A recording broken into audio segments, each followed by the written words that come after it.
Good afternoon, everyone. So it's my great pleasure today to welcome Professor Sauvik Das, who is going to be our speaker, and he's going to be talking about his work in privacy and AI. Always excited to hear what Sauvik is working on. He's got a very impressive background. He's an assistant professor in our HCI department here at CMU. Prior to that, he was an assistant professor at Georgia Tech. He's in effect a cross product of CMU and Georgia Tech. He did his bachelor's at Georgia Tech, did his PhD at CMU, went back to Georgia Tech as a professor, and then we managed to bring him back to CMU, and we're hoping it stays that way. So, Sauvik, thank you again, and the floor is yours. Thank you. Well, thank you all for having me. I don't need to introduce myself because Norman did such a great job. And I'm here today to talk to you about privacy in the age of AI, which, in a lot of ways, I feel like I'm probably preaching to the choir. And so, I've worked on a lot of things related to privacy and security at large over the years. So why this talk and why now? Well, people right now, in particular, I would say, are really apprehensive about how rapid advances in AI are going to impact privacy. That's not totally surprising because it seems like every day there's some new news article about some new AI thing creating some new egregious privacy violation. Consider, for example, facial recognition. It's long a harbinger of the dystopian surveillance futures to come. In 2020, Kashmir Hill, I'm sure a lot of you are aware of this article, published an article at the New York Times entitled "The Secretive Company That Might End Privacy as We Know It," where she was highlighting a company called Clearview AI, which is essentially a product over an AI tool that allows law enforcement to match up photos captured in the wild to your online presence using facial recognition technology. This is not a concept. In the article, it seemed like it was almost to fruition, but it actually is to fruition at this point, and it has been used in Pittsburgh by police officers to identify BLM protesters. So it's not a concept, it's a real thing that's happening right now. So perhaps it's not such a distant future. Consider data agency. So in 2022, an artist found photos from her private medical records were included without her knowledge or consent in a popular training data set that has been used to train Stable Diffusion and Google Imagen. This is the Lion data set that many of you might have heard of. This artist has a rare medical condition that she preferred to keep private and expressed concern about the abusive potential of having this data in a public data set like this, especially since we know that these large models tend to memorize data and spurt it out given types of prompts. Her primary care provider passed away, and apparently there's not great rules about what to do with medical records in that context, and somehow it ended up in this large data set. And consider ownership over one's image. So in 2023, a popular Twitch streamer made an emphatic plea to her followers on Twitter to stop spreading links to an illicit website posting deepfake pornography of her and other women influencers. Being seen naked and against your will should not be a job, she said. And of course, here we are in 2024 with only more questions and seemingly no better answers. So given all of the recent energy around AI, the hype around it, and its malcontents, it's perhaps unsurprising that a recent survey from one of our alum actually at Google, Patrick Gage Kelly, they surveyed 10,000 people from all over the world, and they found that most people believe that AI will result in less privacy in the future and feel particularly pessimistic about the impacts of AI on privacy as opposed to many other things. The only thing they're more pessimistic about the impact of AI on is job availability. So what can practitioners who work on AI products and care about privacy actually do here? Today, the answer is surprisingly little, like less than you would hope. A 2019 review of 84 guidelines of ethical AI principles found that privacy was one of the 5 most cited principles across the entire world's sort of principles and guidelines. And yet, other work, plenty of prior work, has also found that today practitioners have relatively little operationalizable guidance about what to do about privacy when they incorporate AI into their products and their services. But now, before we move too far along this path, I also want to acknowledge something really important, which is that dialogues about AI and privacy are not new. AI has been a part of the vision of computing since its inception, essentially. when we talk about Van Aver-Bush and the Memex, when we talk about Licklider's man-machine symbiosis, it was all fundamentally about how we can use artificially intelligent technologies through computing systems to enhance human potential in different ways. And so it's not like AI is this new or even this emerging technology. It's always been there. And it's been there since we first started talking about the impacts of computing on privacy as well. So in some ways, the two, AI and privacy, are inextricably bound, because a lot of our modern conversations are about privacy, are about issues around the collection of data and the processing of data. And AI technologies have been doing that well before the modern sort of hype cycle around AI. But what's clear is that something has changed. Recent advances in AI and ML have greatly expanded their capability, greatly expanded the convex hull of what people can do with these technologies. But what's not totally clear is how these advances in capabilities and the requirements therein have changed the surface area of privacy risk, if at all. And to complicate things further, there really is a great deal of hype around what these technologies can and cannot do, making it difficult to distinguish between real risks from speculative ones. Does AI fundamentally change something about privacy? Do practitioners really need AI-specific privacy guidance, or is the privacy guidance we give them today fine?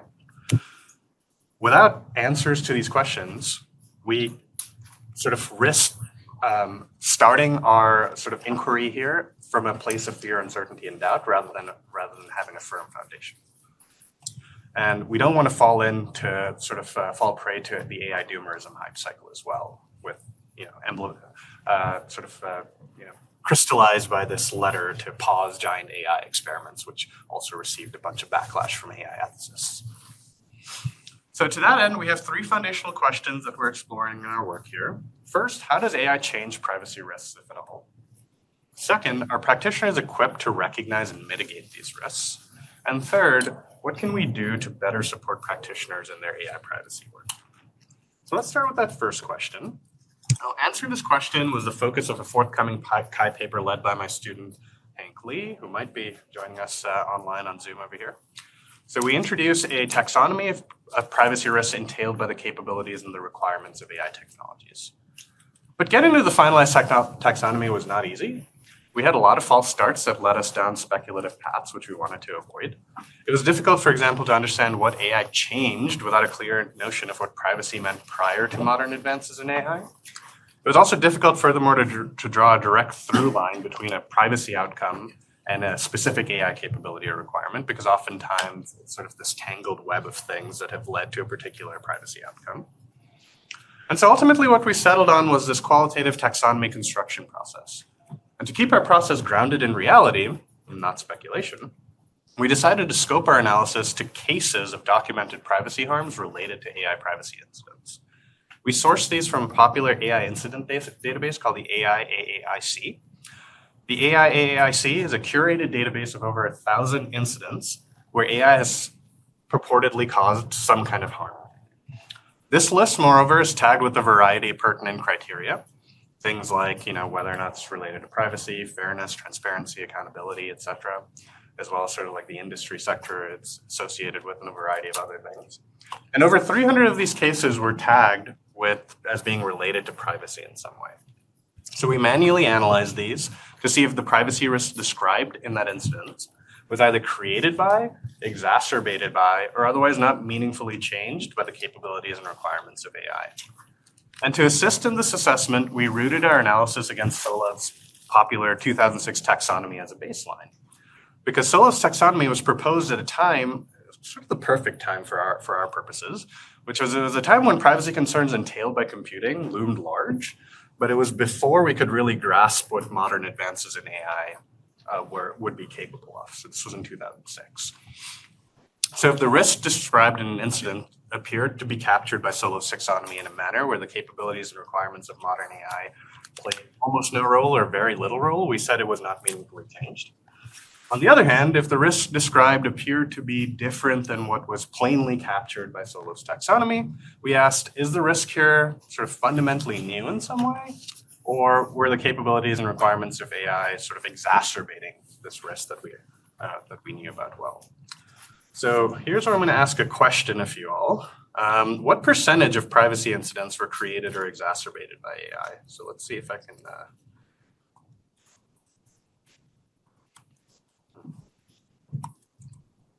Out of here. This. Here we go. I'm using this thing called Mentimeter, so you can just log in on your phone or your computer, and give me a sense of what you think. Seems like such an unfair question. You don't know what to do with it, right? Yeah, I got it. Yeah, there should be, huh? I thought there was. But I guess there's not.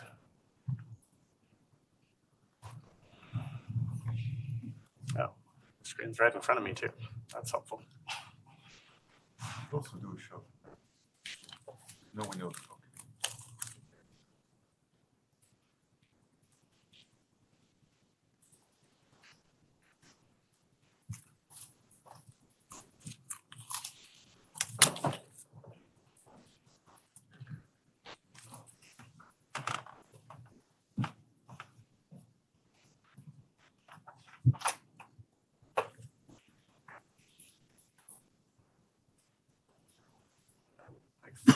So I'm not going to belabor this too long.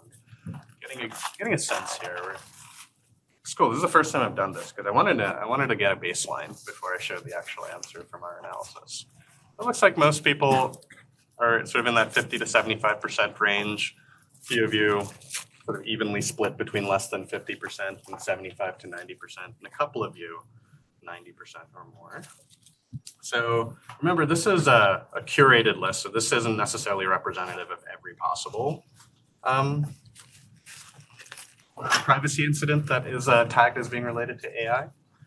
And at a glance, what we found was that in 93% of the incidents that we analyzed, there was a situation described that all sort of the capabilities or requirements of modern AI either creating or exacerbating the risk in a pretty significant market way. And we further sorted these incidents based on Solo's taxonomy into 12 broad categories of risk. I'm not going to highlight all of them, but I'm not going to talk about all of them, but I'm going to highlight a few here to give you a sense of what these risks sort of look like when AI is involved. So let's first talk about risks that AI exacerbates. So these are risks that have always existed, but that something about the capabilities and requirements of AI tend to kind of like push a little further. So the first, of course, is identification risks, and this is really well sort of captured by the Clearview.ai example. Identification risks in Solo's taxonomy relates to linking digital data points to an individual's identity. A picture of your face, for example, is not necessarily linked to your identity by default, but facial recognition technology makes it much easier to do that. AI technologies simplify and facilitate this linking across many different resources, even with low quality and or obfuscated data in a lot of cases, and oftentimes in pretty much real time and at an unprecedented speed. Clearview AI is a good example. Facial recognition, of course, existed before AI. You could always get a human analyst to look at a picture and say, oh yeah, that's that person, assuming they knew that person. But Clearview AI makes it so that a police officer can, in real time, index into your online presence with just like a hastily captured photo on a smartphone. There are even talks about making AR glasses that would allow this to happen in real time. Now, this actually has happened in other countries. There are talks about it happening in the US as well, where law enforcement can have these AR glasses that can sort of do this real-time facial recognition. Similarly, surveillance, that's the big concern that we often think about when we talk about kind of like panoptic computing technologies. Surveillance also existed long before AI, but AI kind of dials it up to 11 by incentivizing the collection of ever more data for the promise of being able to make sense of it all. There are reports, for example, of the Chinese government using CCTV to automatically identify and track religious minorities. There are also reports about how schools in the US now continue to sort of spy on kids through the use of increasingly sophisticated tracking infrastructures. For example, kids might have RFID tags that they use to sort of rove around a school. There are little RFID beacons all over the school so that they have real-time insight into where the kids are at all times. There are, of course, take-home Chromebooks and things like that and software that can be installed on these different sort of computing apparatus that allow teachers to be able to get insight into what's going on in the kid while they're working on their homework at home. And all of this is incentivized, even if it's not directly just enabled by AI. The collection of ever more data is sort of incentivized by the promise of AI being able to sift through this data to make sense of it very easily. Another risk that AI exacerbates, of course, is insecurity. Insecurity is rooted in institutions being bad data stewards. There's a great example of that in Equifax, which had this massive data breach that compromised the data of most people who lived in the US. So companies like Equifax have been attacked, and they've compromised personal data for as long as personal data has been a thing that could be compromised. But AI doesn't just change the fact that they're bad stewards in that sense, but what it does do is it introduces entirely new attack vectors that can be exploited to sort of compromise people's personal data. So memorization risks in LLMs are a very good example of this. So LLMs can memorize training data verbatim, and they can be made to regurgitate this training data given a particular prompt. And there's an example of this in our data set as well. So this South Korean chatbot, Lee Luda, was made to expose through just regular chat-based interactions the personal data of a bunch of people whose information ended up making it into their pre-training data. So their names, their addresses, their phone numbers, their contact information, their things like the equivalent of their social security numbers. All of this information was readily available for the chatbot to regurgitate and spit out given particular prompts. And we're now in the era of like ChatGPT and GPT-4 and sort of more and Gemini, and they're all susceptible to the exact same things. You might need to be more intentionally adversarial in your prompting, but they haven't figured out how to stop this at all. So insecurity, AI and LLMs add a new attack vector for this type of insecurity to happen. And for the last example that I'm going to highlight on exacerbation, on risk that AI exacerbates, we're going to talk about aggregation. So aggregation in Solow's taxonomy is this idea of combining data about a person to make inferences beyond what is explicitly captured in that data. So AI, its ability to sort of predict and forecast, sort of dials up aggregation risks as well. So for example, states like Argentina are now collecting a mile of personal data in order to predict, for example, teenage pregnancies, which again was a thing that you could maybe do with like extensive manual analysis before, but now AI makes that much easier to do sort of at scale. And this is Exhibit Z for the case that if you give a powerful institution unfettered access to your data, there's a good chance that they will use some sort of computational technique like AI to learn as much about you as they possibly can. So beyond risks that AI exacerbates, let's talk a little bit about risks that AI creates. So these are usually tied to the capabilities of AI, whereas the ones that AI exacerbates is usually tied to the requirements of AI. So we found that the capabilities of AI can create two sort of types of new risks. So one is new instantiations of known categories of risks. And we even found an example or a couple of examples of a new category of risk also. So one new instantiation of risk is in the distortion category that Solov talks about. So distortion is the spreading of information that is misleading or incorrect in some way. AI is creating, of course, new types of distortion risks. And the one that we typically think of when we think about distortion, of course, is misinformation through deepfakes. These risks are kind of like the canonical kind of distortion risks that we think about when it comes to AI. It's like deepfakes will be used for influencing political elections and things like that. But the privacy risk there is that information about you can be used to generate nearly indistinguishable media content that makes it seem like you are doing something you are not. So it's information about you that's being used to misrepresent you intentionally. So it's kind of like at that border for privacy and a security risk.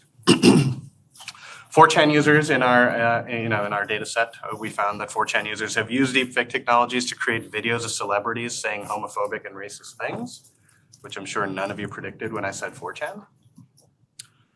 Another example of sort of a new type of instantiation of a risk that Solov talked about is exposure risks. So exposure risks are, sort of defined by revealing private information about somebody that's kind of viewed as primordial, that we have been concealed into sharing. This is typically, to do with our bodies and our body functions.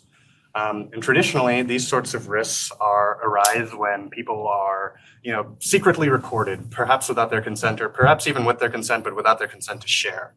And the use of generative AI to create deepfake pornographic content is like a pretty emblematic example of this type of risk.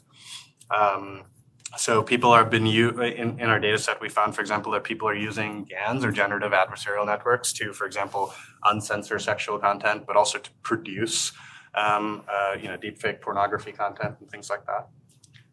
And then finally, we also found that there's this new category of risk that wasn't well captured by Solov's taxonomy, that AI is kind of enabling, or let's just say resurrecting.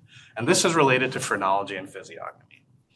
So physiognomy is a pseudoscience that purports that one can understand a person's personality, their character, their socio-emotional proclivities based only on an examination of their physical features, like their face or their body or something like that. It traces its origin to racist and eugenic ideals in the 19th century, where a bunch of quacks were claiming to have sort of a scientific basis for proving that this type of people was more primitive and like more likely to commit crimes and more likely to do this and do that than other types of people. Physiognomy and phrenology have long been debunked. They are pseudosciences. They have no basis in fact at all, but AI is revitalizing it. There have been many attempts, for example, to use AI to classify people as gay or straight based only on a picture of their face, or whether or not they are criminals based only on a picture of their face.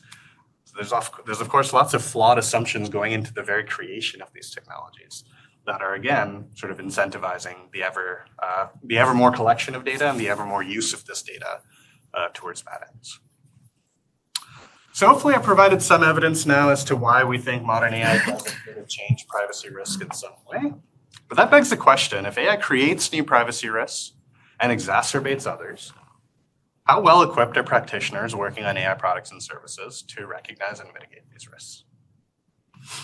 And to see why this may be an issue, consider existing notions of privacy-preserving machine learning. When you talk about privacy machine learning, typically two main things come up, and that's differential privacy and federated machine learning. And yes, these things are helpful. They're useful techniques for sure. But rhetoric around privacy-preserving machine learning in some circles, typically the more computing-heavy circles, would suggest that they will solve privacy for us.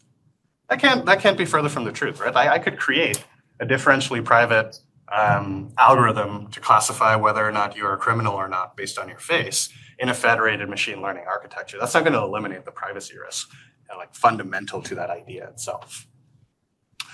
So we explored this question about whether or not practitioners are equipped with the right resources and processes and tools to handle AI privacy risks in a forthcoming Usenet security paper led once again by my student, Hank Lee. So in this work, we interviewed 35 practitioners who work on AI products and services. These practitioners were sourced from a variety of different places, mostly North America and Europe, but also a few from Asia. They worked in many different roles. So some were designers, some were engineers, some were researchers, some were technical leads. And the big criteria was, did they work or did they believe that they had worked on a consumer-facing AI product or service in some sort of capacity? And they worked on many different types of AI products as well. So some of them were chatbots, some of them were recommender systems, some of them were computer vision algorithms. And we asked them about their privacy work for specific AI products and services that they had worked on in the past 6 months so that it would be relatively fresh in their minds. We focused on three things in our analysis. So how aware were practitioners of AI created and or exacerbated threats, like the ones we discussed before, but we weren't too on the nose about that. We wanted them to self-define to understand what AI privacy risk means to those practitioners.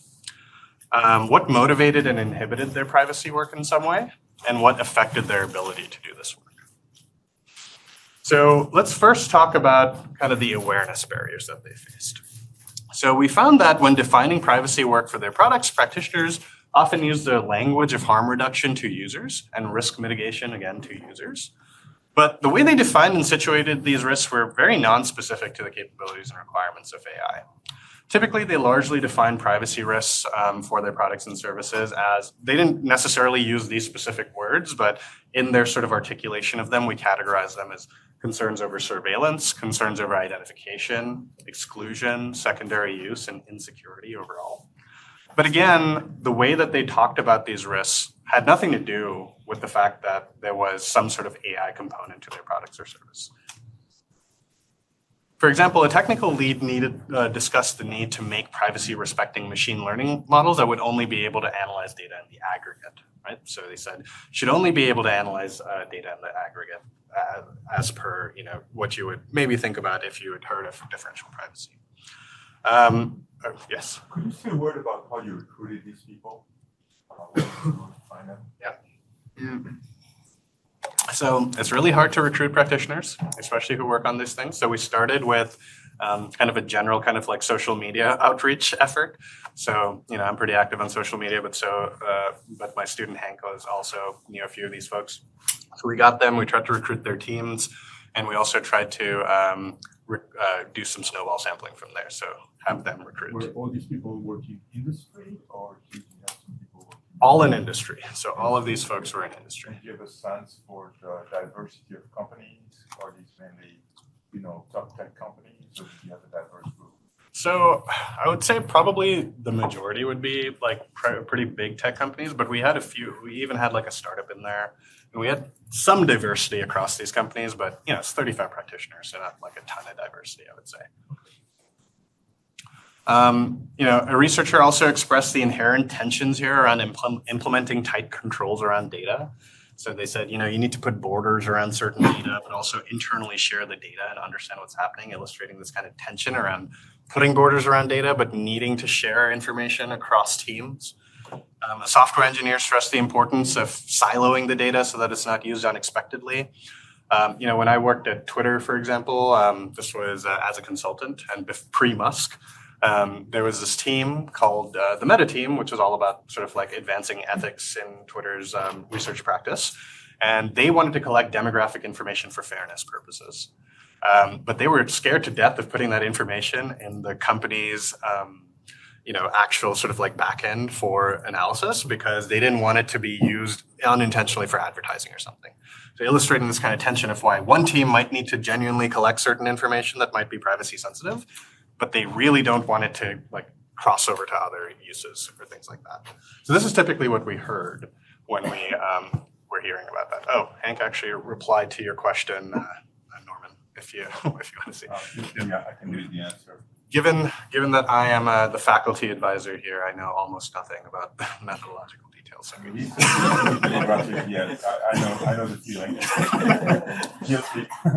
Include demographic info for participants in our paper as well, appendix including the size of the company, and then he's providing a pointer to the paper. That's the great. Thank you. I will definitely look at it. We're doing things in the same space. That's why we're interested in them. Yeah, totally. So now, based on what I just said, at this point, many of you are probably saying, hey, that sounds like the same thing that we already know. And you're right. Nothing's changed. The fact that AI is in a product or service doesn't actually change what happens in practice right now. Practitioners did not really express much awareness of, for example, memorization risks and training data reconstruction attacks, and all these other like fancy AI privacy things that we've done in academia. And they viewed their privacy work pretty much the same as any other product because the structures in place to think about privacy are not really any different than they were prior to sort of modern advances in AI becoming what they are now. Now that might change in the next couple of years, but up to the point where we had conducted these interviews, if the structures in place to think about privacy in the context of your job as a practitioner working on products and services haven't changed, then why will sort of like the outcome of the process? In terms of motivation, we found practitioners exhibited 3 key motivators for their AI privacy work. The first was alignment with business interests. For example, a privacy-focused AI product is a competitive differentiator in some cases. The second was social responsibility. So some practitioners expressed that their privacy work was aligned with their personal values. And the third, of course, was compliance. We don't do it by choice. We have to, because otherwise, our compliance officer will get really mad at us or, something to that effect. But we also found that practitioners faced way more inhibitors than motivators for their AI privacy work. I'll cover a few here. So one was that compliance requirements were often overly rigid and not kind of adapted to sort of the new surface area of privacy risk introduced by AI. So it reduced incentives for any AI or product-specific privacy work that was beyond sort of the standard kind of like compliance procedure that was already in place. So one participant described being met with a lot of resistance anytime she advocated for privacy work because the product was already compliant. Others expressed incentive issues. So one person described how caring about privacy work meant that it would slow them down. And over time, slowing them down will make them seem as less productive than their peers. And over time, that'll result in hindered career advancement, right? Like they'll be promoted less often than their peers. So this was sort of a macro concern about caring about privacy in the context of building these products. Still others express product-specific opportunity costs. So, this is sort of what we typically think of when we talk about like the privacy utility trade-off, right? Like, so some people are talking about if you have less data, that means your model doesn't work as well. That means your product's not as good. And so that's a concern. So in sum, for motivation, we found that AI privacy work is largely driven by meeting non-AI specific compliance standards and that practitioners face many more inhibitors than motivators for doing this work at both the micro scale. So this product won't be as good if I don't use as much data or I don't collect this much data, but also a macro scale. If I care too much about this privacy stuff, I'm not going to be CTO in 5 years, as is in my vision board. So finally, what constitutes and affects practitioners' ability to do this privacy work beyond just kind of the awareness and motivation barriers they have? So people started by expressing the need to negotiate the value of privacy relative to other product goals. One person said, for example, it's really going the extra mile of, is this meeting users' concerns? Or are we just sort of doing the bare minimum where the bare minimum is not very good? Others mentioned needing to undergo training, but that this training was very general and provided little AI or product-specific guidance. And still others mentioned consulting references and or other teams and or experts to understand best practices on how to handle sort of like AI-specific privacy questions. But one of the issues that we found was that like because, so it's emblematic in the second quote highlighted over here, because oftentimes the expertise required to create these AI products and services is relatively new. There's not a whole bunch of like institutional knowledge in place about how to handle specific idiosyncratic privacy issues that crop up when you're using certain data to create or power AI-powered products and services. So in general, we found that there were plenty of ability barriers for privacy work as well. Practitioners lacked a holistic view of the data pipeline, so it wasn't easy for them to understand how collecting this data here now for this product would result in potentially a privacy risk downstream for like another product in the future created by a different team. It was difficult to think about that, to think about sort of the inflow and the outflow of data there. It's very clear from these answers that they're almost personal answers. If people were confronted with these issues, and they were left on their own to figure what to do. So that suggests there's really very little in the form of AI governance at these companies. Because in principle, if you've got AI governance, you've got policies, you've got processes, you've got all these other things that will make it a group exercise rather than putting the onus on the single person. You can never win any of these battles. It's only if these things are put in place from the top that you're in an environment where you can get through and say, hey, yes, this is expensive, this is painful, this might degrade our functionality, but this is our corporate policy when it comes to AI governance. This is how we approach this, and therefore we still need to do it. Well, that's a good setup for the second point, which is that practitioners lack guidance and must rely on individual judgment in a way that is really hard for them to figure out because, there's relatively few people who have kind of like both skill sets, like the deep privacy skill set as well as the deep machine learning skill set. And you're right, there isn't much in the way of like AI governance right now in most institutions, especially as it relates to privacy. There's like some infighting too, right? Like who owns privacy? Because prior to the AI governance initiatives, privacy was its own thing. And so that intersection too is causing like some sort of like jurisdiction issues, which again, we found that practitioners had a real tough time. Like even if they were aware and motivated, just the ability to convert intention into action is not trivial right now. Okay, so AI creates new types of privacy risks and exacerbates others. Moreover, practitioners face some pretty significant hurdles that prevent them from being able to identify and mitigate many of these risks. So how can we do better? Now, answering this is the focus of our ongoing work, and I unfortunately don't have a neat bow to tie around this problem for you all right now. But I will present some work that we have done that will perhaps provide you with some sort of inkling of where we are going with this. And here is, here's the thing, right? We're entering a little bit of uncharted territory here. So like I said, it's not going to be a perfectly closed loop, but hopefully I can bring you along enough, bring you far enough along in this process that you can sort of get a sense of what we're up to here. So let's talk about privacy through design. And I know that some of you are thinking right now, hey, you mixed up a preposition. It's not through, it's by. And I'm saying, no, it's through, it's not by. By, privacy by design is a thing, but it's not this thing. So privacy design is a fuzzy, ambiguous concept that has served its purpose. It's a good thing because sometimes all you need in a contribution to sort of change things is a good vocabulary contribution. So privacy by design in that sense was a great contribution because it sort of allowed, people who govern like some vocabulary to include into legislation that has been helpful in sort of instructing where we as a society go with our like privacy-related regulation. But it's an ambiguous concept that doesn't really give practitioners a very clear roadmap for their privacy work in their day-to-day. So privacy through design, in contrast, is sort of an initiative that is sort of the broad umbrella project of like all of the work that I've presented today so far. And it's our sort of goal to make it a little bit more operationalizable.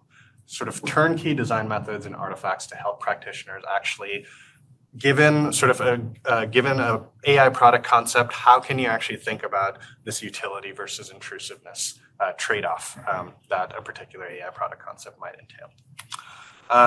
So privacy through design sits at the nexus of these three different things. One, of course, is privacy by design, which is this general vocabulary contribution idea of proactively incorporating privacy into design and engineering. There's also human-centered AI, which is this idea of designing ethical and socially responsible AI. And then there's finally this additional concept of research through design, which is building the right thing and not the thing right. So when you combine those three sort of like broad ethoses together, that's what we're trying to operationalize into privacy through design, which is this idea of how do we provide practitioners with guidance to proactively redesign consumer AI concepts to strike an acceptable trade-off between utility and intrusiveness across key stakeholders. So more practically, we envision privacy through design as having these three sort of key tenets. The first is insight through making. The idea that the act of building actual prototypes is essential to developing practical knowledge about the problem space. The second is contrasting the intrusiveness of a concept against its envisioned utility, which sometimes we don't do very well in user-centered design. And so the focus on our evaluations is how good is this shiny new thing and not how potentially bad could it be. And the third is incorporating stakeholder perspectives in the design process. And so to contextualize what privacy through design might look like in practice, I'm going to share a case study. And you'll notice, I'll hold that off until later. But I'll share a case study, which is work we did on modeling the utility versus intrusiveness of a novel AI-powered audience selection tool on Facebook. So I'm going to give you some context about what this case study is about. So knowledge of one's audience plays a crucial role in determining whether, what, and how much one communicates on platforms like Facebook and Twitter, things like that. This is well known.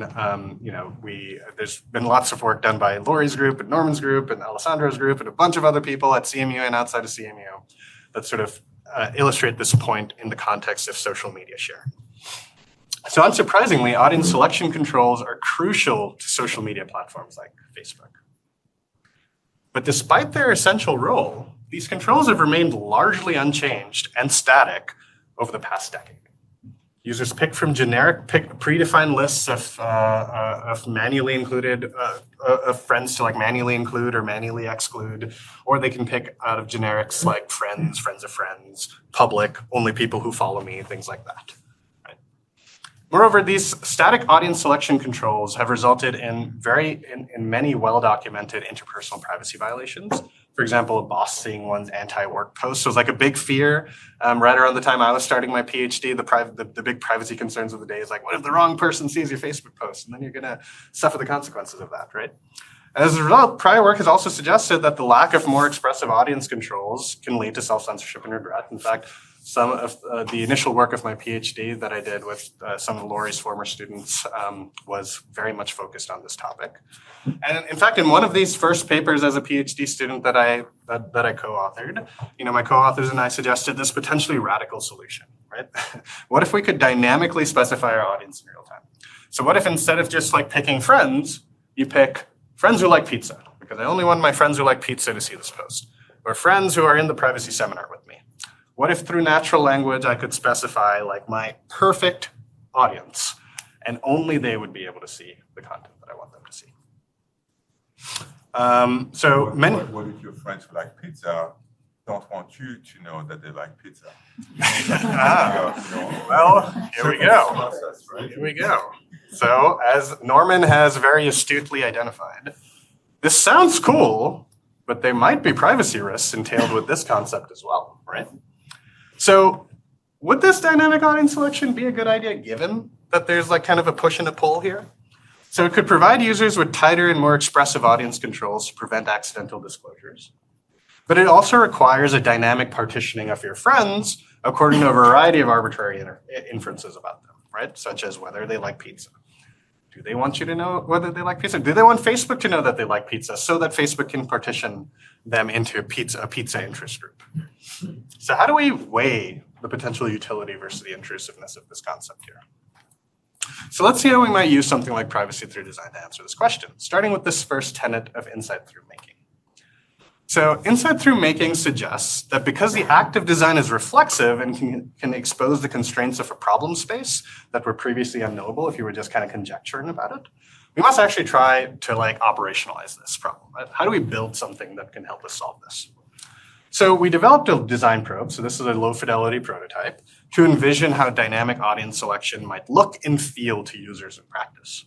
So we added an interface element below the post composition interface that allowed users to type out their audience constraints. So they could use, plus or minus addressing in order to notation in order to include some groups and exclude other groups as they typed out their constraints. And then real-time suggestions would be shown, right? These people will be included, these people will be excluded. Finally, users can preview who could be included or excluded based on their dynamic constraints, right? So Norman has a face here because he has been studying privacy a long time, and all of you are also very privacy-minded. It's very hard to get people to configure these things in a way that matches their expectations. Yeah, that is totally true. So outside of the implementation issue, though, imagine conceptually that this worked.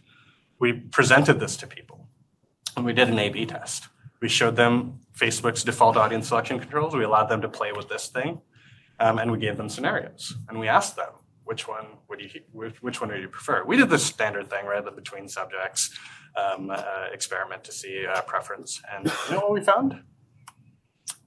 Within subjects counterbalance, 100% of the 12 participants preferred dynamic audience selection, which you'll notice is abbreviated as DOS, which I specifically told my students, please don't do this because everybody's going to think I'm an egomaniac.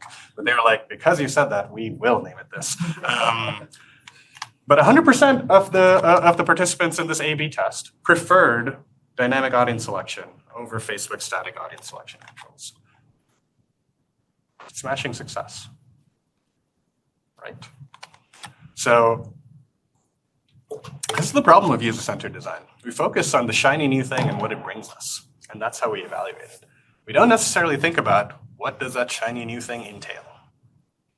So the next tenet of privacy through design is to directly contrast envisioned utility against potential intrusiveness for different stakeholder groups. So if you focus not only on the person who gets to use this thing to partition their posts, but also the people who are being partitioned, then that kind of can start to change things a little bit as well. So we prepared these hypothetical scenarios for social media posting decisions to elicit the trade-offs between the utility and intrusiveness. So we weren't trying to be overly prescriptive, but we were trying to find these scenarios that would demonstrate to people, for example, why this could potentially be a very intrusive thing and why this could be a potentially very useful thing. So I'm not going to cover all of the scenarios here, but you can sort of see roughly what we're going for. So one was a person who wants to post to see which of their friends wants to watch TV together. So like maybe they want to watch Criminal Minds together. So the utility here is to avoid spamming their uninterested friends, right? Like, so this would be, rather than posting to all of your friends, you only want to post to friends who would be like interested and available at this time to watch something together. And the intrusiveness here, of course, is inferring your interests and your availability and your activity. All the way to a more sort of controversial scenario. So imagine, it's a runner who wants to promote that they are running to raise funds for abortion rights. Or something like that, but only with like-minded friends because they don't want their like weird uncle to see that this is what they're raising money for. So the utility here, of course, is to share with likely supporters without conflict from others. And the intrusiveness is, well, okay, so this obviously implies that Facebook will need to know what your stance on abortion is in order to be able to promote only the people who support abortion to be able to see this message. So the final tenet of privacy through design is incorporating stakeholders in the design process. So we evaluated our prototype in the context of these scenarios with users in order to assess how they might weigh the relative utility versus intrusiveness. So we got a bunch of Facebook users, and we, again, sort of presented them with these scenarios and the prototype. And we asked them questions about these hypothetical scenarios and their preferences, and we probed them a little bit to embellish on their preferences. And broadly speaking, here's what we found. So in terms of utility, we found that participants found the dynamic audience selection prototype to be really expressive and efficient.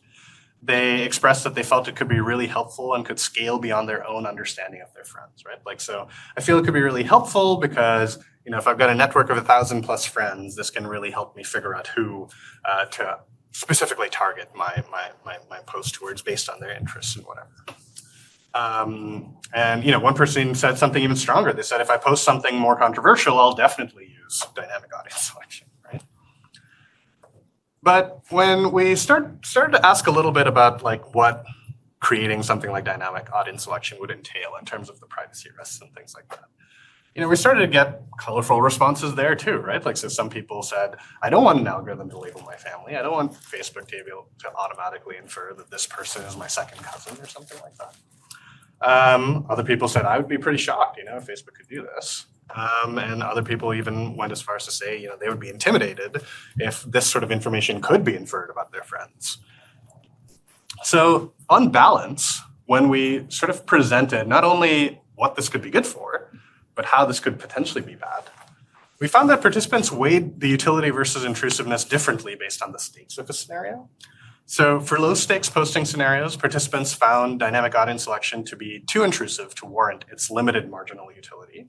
So, it's like, you want to talk to your friends about pizza. Is it really that important to you to partition your friends based on their pizza interests that it would warrant this massive surveillance infrastructure that would be necessary to infer these things? But for high stakes scenarios, participants found algorithmic inferences difficult to trust. Right? So like in a truly high stakes scenario, like the abortion example, for example, what if the algorithm got it wrong and all of a sudden you trusted it to do this thing for you and it got it wrong and the post got to the wrong people anyway. And so they wouldn't trust it in these high stakes scenarios. And for the low stakes scenarios, they didn't feel like the trade-off was worth it. So, yes. I think contextual collapse even applies when you've got that level of granularity. So even ignoring all the privacy issues in terms of what the platform would have to collect to do this right, I think as an end user, or as end users, most people would likely still miss things. I mean, most likely, yeah. Human connections are just so complex, and even within these various groups, there are probably some individuals that know certain things, and other individuals who don't know certain things, and there are all sorts of other issues, and you will naturally not necessarily think about all these issues when you post. So I think the general advice is, in general, don't post anything too stupid. Yeah. So go against human nature. Yeah. But no, totally. I totally agree with that. And so that's why, we never actually built dynamic audience selection. I wanted to use it as a case study for this, though, because it was kind of interesting because there are benefits, but they're also private, like very intense privacy risks. And I wanted to understand, how could we elicit that? How could we elicit that trade-off in a good way? And so, like, the conclusion here was that this was a potentially good and grounded idea in theory, but its intrusiveness appears to outweigh its utility. And there might be other issues related to its utility as well. But even like absent that, right? Like, even if those issues were sorted, the utility of this doesn't appear to be worth kind of the privacy risk entailed.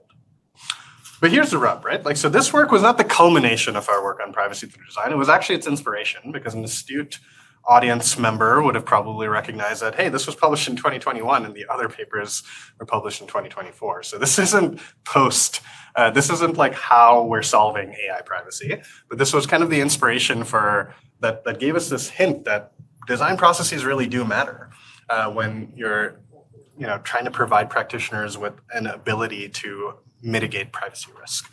And practitioners, we found from our interview study, need better support in identifying and mitigating these risks. And so how can we generalize what we did here for the dynamic audience selection concept to any concept with the scaffolding that we have now about like how does AI change privacy risk and what specific barriers are practitioners facing? So to that end, our future work is sort of focusing on the following three questions. How do we help practitioners identify relevant privacy risks for their AI design concepts?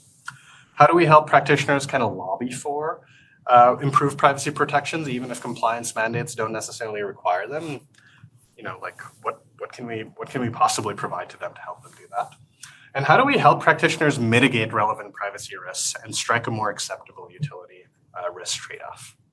So I'm happy to chat more about early thoughts on this offline or in questions. Hank is here and maybe he can answer some of the more detailed questions if you need. We are currently partnering with Google and Macmillan Learning, which are two very differently sized companies, to try to create these kind of turnkey design materials that will actually help practitioners in the process of them doing this work. And we hope that'll more cleanly fit into practitioners' workflows. And finally, I want to acknowledge that this work is not just my own, but is driven in large part by my students and colleagues, many of whom are pictured here. And with that, I'll end. I'm happy to take a couple of questions. Thank you so much, Sauvik. Do we have any questions? Checking also the chat here. So, go ahead. I put it in the chat, but I guess I was curious when you were talking about ability and like, I guess training privacy professionals. Like, have you looked at like higher education at CMU or and do they is it common to incorporate like privacy in AI education? And I guess I was also curious about I know it's lacking, but have you heard of like good examples? Oh, and you were like, oh, this is very interesting. Or is it mostly negative examples? Cool. All right. Many questions there. What's your name? Jean. Jean. Okay, great. Higher education. That's a great observation and insight, because even if it's hard to get to practitioners, we can get to students, given that we are professors. And maybe if we train the students well, they'll bring all of that into practice, right?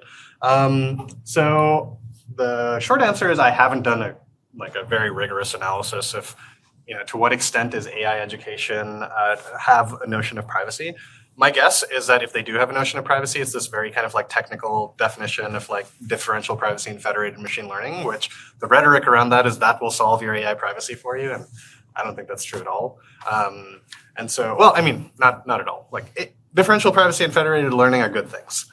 They're just not the only things that you need to do. And so my guess would be that if we did like a comprehensive review of like what does privacy mean in the context of AI, it'll often be that. But I did in writing the grant proposal for privacy through design, look at what like Google Pair, so the slightly less technical kind of guidebooks for how to do human-centered machine learning and AI. And this is what they had to say about privacy, right? It's very generic stuff. So in Apple's human machine guidelines, interface guidelines for machine learning, it says help people control their information. Tell people how your app gets and shares information. And for Google, it says, you may want to review the data for PII and things like that. It's very generic. It's kind of the stuff that you would, expect like ChatGPT to tell you if you typed in, how do I do privacy? And so my guess is if I looked at it, it wouldn't be very comprehensive. Remind me what your second question was. Good examples, right? Good examples of what? I guess professionals having the ability to practice privacy, like Yeah, I guess. In the context of AI? Yeah. So that's a great question. So this is one of the things that we found among our interviews, which is that people really wanted this, but there wasn't much of it. So references and consultations was like a big part of how the people working on these AI products and services wanted to do with privacy, and in some cases could. So they would, for example, go to another team that had worked on a related problem. And they're like, hey, how did you solve this? How did you do this? And that would inform what they would do. But because the sort of nexus of like machine learning knowledge and privacy knowledge was so scant and so thin, there wasn't a lot of institutional knowledge about how to do this yet. Yeah. Comments? Did you observe any issues or maybe power dynamics when it comes to so like maybe I'm a junior employee working at Google and I feel very strongly about Google powering ahead and building this thing, but then I'm scared to speak out just because of the power dynamics. Yeah, so we saw some of this, and you can get a little bit more information about this in the paper if you're really interested, but one of the inhibitors to doing privacy work was power, which is that the people who we were talking to felt that there was nothing they could do to change the process to do privacy work. And that was in part because they just felt like, well, this is out of my pay grade, right? Like there's this external team, the privacy org, that is telling us that we have to do this. I can't do any more than this because the rest of my teammates don't want to do privacy to begin with. So they just want us to do what they're forcing us to do and like nothing beyond that. And there wasn't so much. Well, I don't know. Hank can correct me if I'm wrong. I don't think we got a direct quote about like I fear for my job. But certainly the issue of power was there. We've got a few questions here through chat, so I'm going to read them. This is a question from Jin Jong. Oh, this was yours. So next, we've got the following question. Do you believe that public education could be an effective strategy for encouraging organizations to prioritize privacy? Given the proliferation of products and advertisements related to security, awareness seems to have improved. Do you think a similar approach could work for privacy? I think it definitely has a big role because ultimately, these companies are in some ways made up by the public at one point or another. Like people in the public will eventually be their employees. And of course, public education and public energy affects regulation and like regulatory priorities, and sometimes, hopefully more often than it does, but sometimes. And so I think public education is definitely a key piece of this puzzle. How we get it is quite an interesting research question because, as I'm sure many of you have learned, privacy is often a secondary concern. And so how do you get people motivated enough to independently look this up is a very challenging problem. But I certainly think it has a role, right? The next question might be a cynical question. It says, does the Meta team at Twitter/X still exist? Well, you will note that it does not. The person who led that team was Raman Chaudhary, who is a well-known AI ethicist, and she was fired, and the rest of her team, I think most of the rest of her team went with her. No saving. Maybe. Yeah. What actually did you do in that situation where you wanted to store that fairness data and you weren't sure that will be used for advertising or something? Yeah, so I should clarify, I wasn't part of the Meta team. I worked with them, so I wasn't responsible for stewarding that data at all. But what they did was they had it on a totally separate drive that was not affiliated with the company's backend. So they, if I recall correctly, they used team funds to like pay for like a separate instance of something or the other, and store that data. Another question, like based on this table, like, how were the interests calculated, selected for the user? Was that based on like likes, watch history or something, or what did the user actually manually select it? Because that would get outdated over time.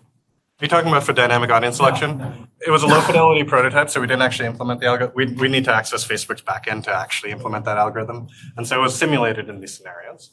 But you can imagine, so I also interned at Facebook, so I have a sense of how they could do it. And, it would be all of the above. So they have likes, they have the textual content of your posts, they have all this information that could be fed into. Because that would lead to more privacy concerns.